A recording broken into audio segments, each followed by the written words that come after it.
दोस्तों, लाहौर में हीरा मंडी शहर के ऐसे इलाके को कहते हैं जहां जिनाकारी की घर से अड्डे कायम हैं और जहां पूरे मुल्क से लोग अपनी जिनसी हवस मिटाने आते हैं। दोस्तों, हीरा मंडी को कदीम लाहौरी जुबान में शाही मोहल्ला भी कहा जाता है, जबकि मगरिब में ऐसे इलाकों को रेड लाइट यानी लाल बत्ती कहा जाता है। दोस्तों, हीरा मंडी का क़याम 15वीं सदी में मुगल दौरे हुकूमत में अमल में आया और तब यहाँ मुगल बादशाह अपने शहजादों को सकाफत, तहजीब, उठक बैठक, यहाँ तक के खाना खाने के आदाब सिखाने के लिए भेजा करते थे और इसके साथ साथ रियाया भी मौसीकी से लुत्फ अंदोज होने के लिए यहाँ का रुख किया करती थी। और जब 18वीं सदी में महाराजा रंजीत सिंह की हुकूमत आई तो महाराजा रंजीत सिंह के मुंह बोले बेटे हीरा सिंह ने शाही मोहल्ले में एक हवेली तामीर की, लिहाजा यूं हीरा सिंह की मुनासबत से शाही मोहल्ले का नाम हीरा मंडी पड़ गया, जो आज भी ज़बाने ज़द आम है। आपको ये भी बताते चले कि सबसे पहले बरतानवी राज में ये कोठे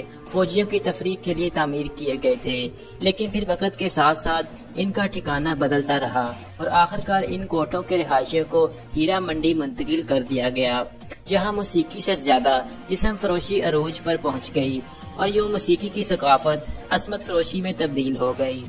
दोस्तों, हीरा मंडी में मौजूद एक पुराने और बूढ़े दलाल का कहना है कि हीरा मंडी के लोग दिन के वक्त बात नहीं करते या फिर बहुत कम बोलते हैं और इसका मकसद रात के लिए एनर्जी बचा कर रखना होता है, क्योंकि इनका मानना है कि जितना हम और हमारी लड़कियां हशाश पिशाश नजर आएंगी, इतने ही ग्राहक हमारी जानिब मतवज्जा होंगे। उसने बताया कि दुनिया के हर कारोबार की तरह यहाँ पे भी सख्त मुकाबला है और हसद की जलन महसूस होती है और यहाँ पर पहले से मौजूद तवाइफें इस बिजनेस में नई दाखिल होने वालियों को नफरत की निगाह से देखती हैं। यहाँ तक कि ये पुरानी तवाइफें हर नए आने वाले गाहक को कहती हैं कि ये सस्ती और ना तजर्बाकार औरतें हैं। दोस्तों, इन औरतों में बाज वो होती हैं जो इर्द गिर्द के शहरों से लाहौर हीरा मंडी में मुंतकिल होती हैं और इनमें अक्सर औरतें गुर्बत की वजह से इस फहश फील्ड में दाखिल होती हैं और जबकि बाज औरतें अपने घर में होने वाले मजालिम से तंग आकर घर से निकल जाती हैं और जिस्म फरोशों के हत्थे चढ़कर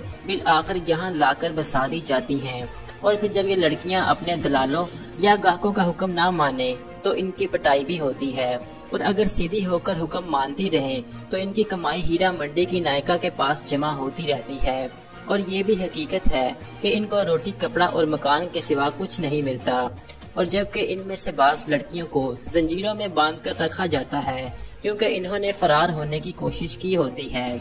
दोस्तों, लाहौर हीरा मंडी की तवाइफों ने हुकूमत पाकिस्तान से दरख्वास्त की है कि हमें कोई अच्छा रोजगार फराहम किया जाए ताकि हम भी दूसरे लोगों की तरह इज्जत वाली जिंदगी गुजार सकें और इस मुस्तकिल कैद खाने से बाहर आ सकें। अल्लाह से दुआ है कि वो इन्हें हिदायत दे और इन्हें सीधे रास्ते पर आने की तौफीक अता फरमाए। आमीन। दोस्तों, अगर आप इस तरह की मजीद वीडियोस देखना चाहते हैं तो कमेंट में लाजमी बताइएगा और वीडियो को दूसरों के साथ शेयर करते हुए चैनल को सब्सक्राइब कर लें। मेरा नाम महत है और मैं मिलूंगा आपसे अगली वीडियो में। तब तक के लिए अल्लाह हाफिज।